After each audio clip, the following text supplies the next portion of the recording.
Evidot is a kind of a NewSpace, big thinking site. I'm really the primary guy.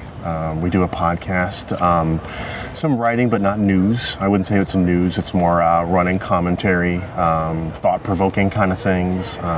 Really interested in kids, and it's really kind of a bootstrapped. Let's figure out if this will work kind of thing. I had no idea what I was doing when I started. I'm not entirely certain I know what I'm doing now.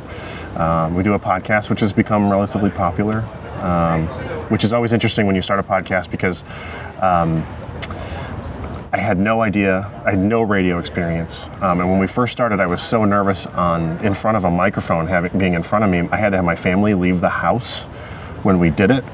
And now I can let's just do a podcast right here kind of thing, right? So, I mean, it was like literally no experience, but I just saw this need for something a little bit bigger in thinking. We needed to broaden our scope. At the time, the space coverage was boring. It really was boring. You had something that was fire and people were launching into space and they just treated it like a technical manual. And that's the way their broadcast went off, and that's the way the PR went off. And I just decided I wanted to do something about that. I have kids who are 12 and 15. They don't think about space, and it's not because space isn't interesting, but it's because we forgot to connect them to space. Their generation needs to be personally involved.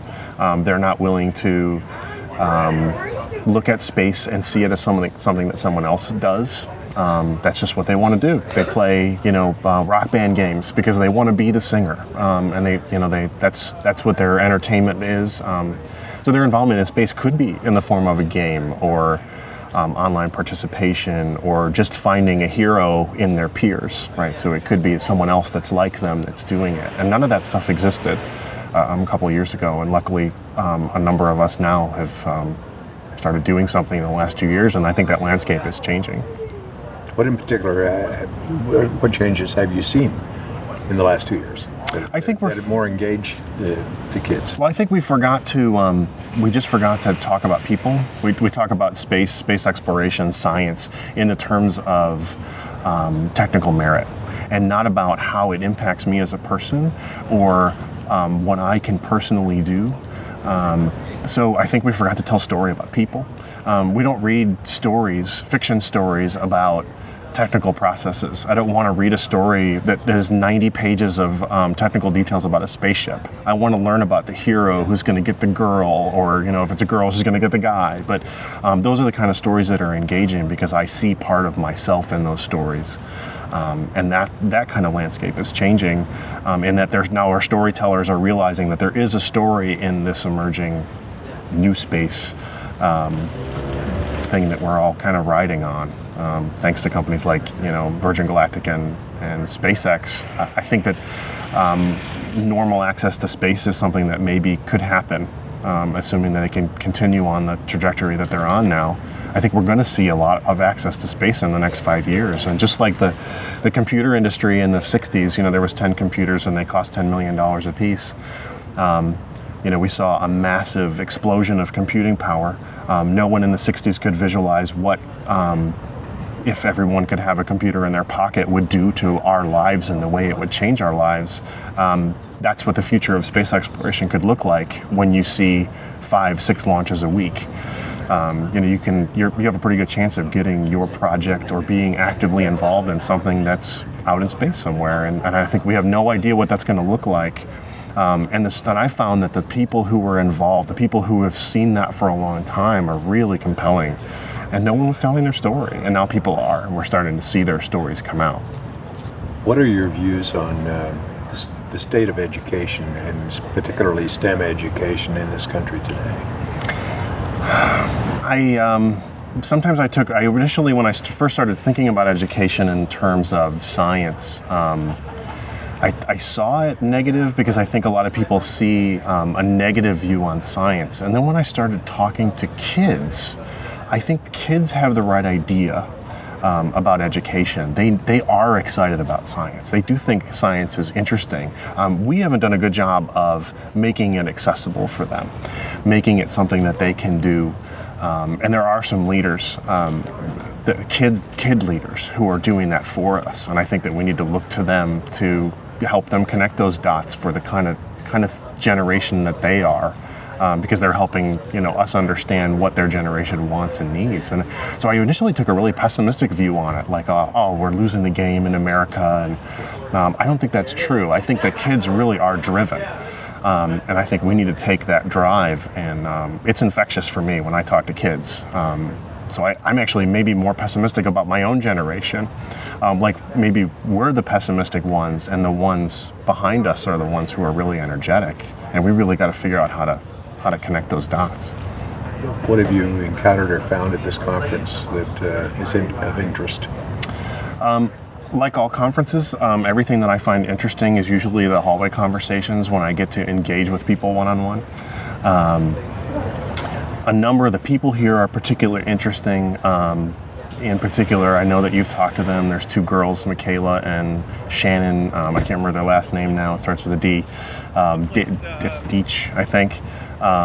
They're two young girls articulating a business plan. I had the distinct pleasure of interviewing them a year ago when they had just won the Conrad Award for their idea. They're just passionate and a great. They're great representatives, I think, for their generation. It's awesome that they're girls to boot. So it isn't like, I was the nerdy guy, right? And I think that's that stereotypical science person. And these are two, attractive young girls who are real, right? So they're not like somebody who's been manufactured by someone else to be the spokesperson for science. These are two really smart, articulate girls who can put a business plan together, understand what their business plan is about, and I think the oldest one is 16, which just blows me away. I told both of them yesterday that they actually make me want to be a better person, and that's the truth. I mean, I wasn't just tooting their horn. When I look at them, I think, I want to be more like you. And to look at someone who's less than half my age and think, I want to be more like you, I don't know how you couldn't be excited about that.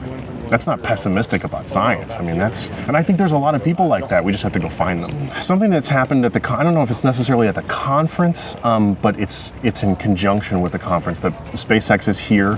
One of the things that I've been really critical about, and not critical, but looking for an answer for, is all the space companies, especially private space companies, always say, well, just wait till we do what we do. You see what we do next year.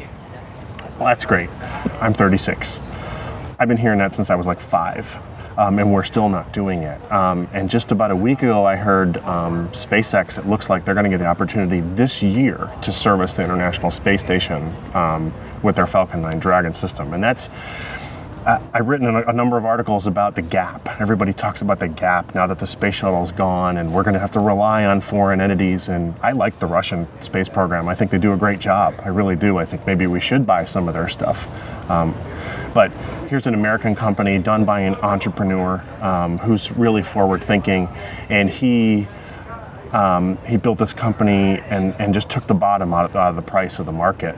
And they're being successful, and it's going to happen this year. So the shuttle ends in the summer, and by the fall, an internet entrepreneur is now going to service the International Space Station. And I think you're going to hear people say, well, it's not human rated yet. Well, okay, that's great, but I mean, I think we can look at the negative in everything. If he can build something in several years for a fraction of the cost, the craft that they're using is the one they're going to use to carry humans. Isn't servicing via cargo and robotic the step to being human rated? Yes. So I think that's something really exciting, and I'm going to be jumping up and down when they do it, whether or not it's successful, right? I think that the fact that someone is going to try this year, it's risky. Everybody knows spaceflight is risky, and just to know that they're going to give it a shot, and they're very open if they make mistakes. They've made mistakes in the past, and how can that not be exciting? And then you couple that with kids who are excited about science, and I think we're on the verge of something. And that sounds cliche, right? I mean, I'm never going to use the word paradigm shift, right? Because I think it's terribly overused. But I just feel like there's this thing that's brewing.